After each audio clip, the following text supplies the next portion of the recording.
Dear friends, I want to wish you a Shabbat Shalom.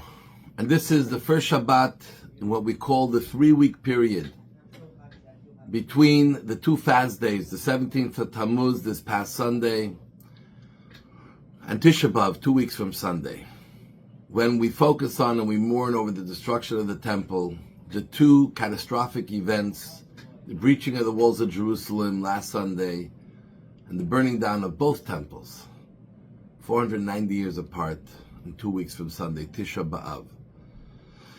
We know that the temple was destroyed because the Jewish people stopped deserving to have this incredible, holy, beautiful, wholesome place where God's presence was felt so clearly and so openly. And in a holy place, there's no tolerance for sin, iniquity, and especially when the Jewish people turn on God. Not that they just sin, but there's an indifference and a disconnect between the Jewish people and to God.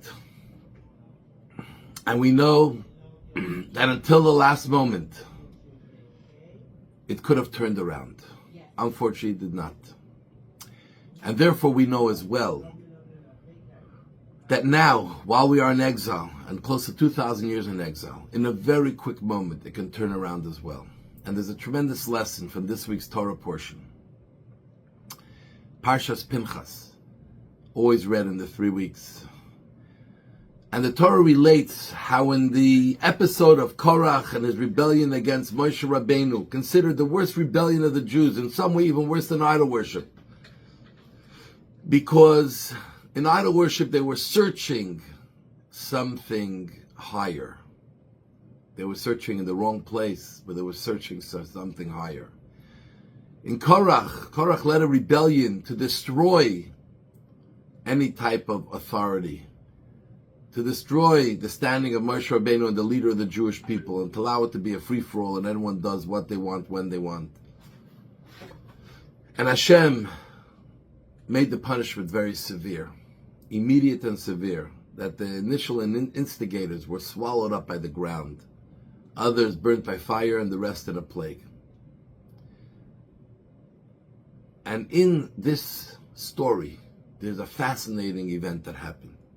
That is that Korach and his entire family was behind him. They were cousins of Moshe. They were behind him, fully in this rebellion. But when the ground swallowed them up, we are told, B'nei Korach lo mesu, the children of Korach did not die. A place was created for them under the ground where they can survive, even though normally humans can't survive under the ground. And at some point they walked out alive above ground. Why did they not die? So Rashi, the foremost commentary, tells us, Hiruhu tshuva belibam. In their hearts, they had a sense of regret for their actions. Meaning, though they were continually fighting against Moshe, at some point, it was only external because they didn't know how to extricate themselves from their father and his campaign. But internally, they had questions. And then, as they were being swallowed into the ground, they screamed, Moshe emes v'saras emes. Moshe's trueness, Torah is true. At the last moment, when all was finished, they were being swallowed into the ground, Hashem heard their tshuva. Even when it was only in their heart, though they behaved differently externally, Hashem already opened the door for them to be saved. When we look around, and often you may see Jews who look indifferent, sometimes Jews who look like they are behaving opposite as Jews. And I know people felt very irked when they saw Jews marching with Palestinians, fighting for what they think is an injustice from Israel. And we all know they're wrong. But don't write anyone off. I have many friends on campuses who have been putting on tefillin on these boys, been getting the girls to light Shabbat candles. Though they've chosen to do something that is out of the pale of Judaism. And then we're talking about people who totally abandon Judaism and maybe even live in an opposite way of Judaism. It's never complete or never true.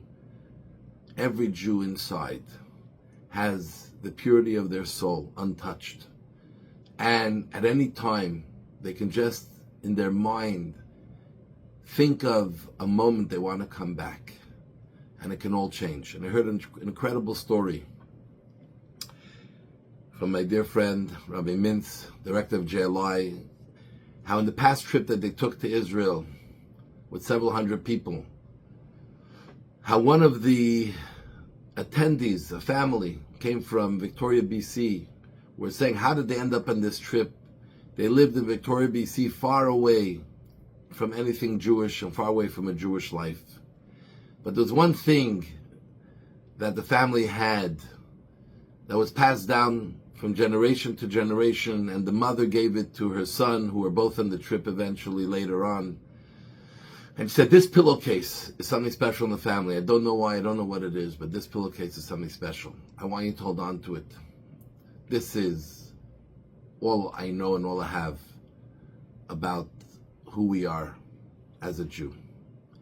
And the boy held on to the pillowcase. Never knew what it meant, but it was a heirloom. After October 7th, their hearts stirred up.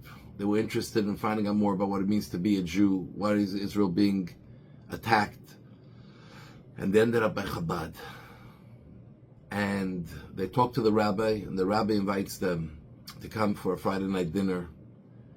And they come to say hi, but because they didn't reserve, they didn't feel comfortable staying. So the rabbi said, come back Shabbat morning next week. And they come to synagogue. And the boy goes into the men's section, and he sits down, and he's in awe. He's shocked, because he thought that this heirloom that he had from his family was something unique, but he saw on all the tables of the synagogue were many of these similar-looking heirlooms, small pillowcase with some writing on it. And when he asked, he found out that actually this is a talis bag. And this is what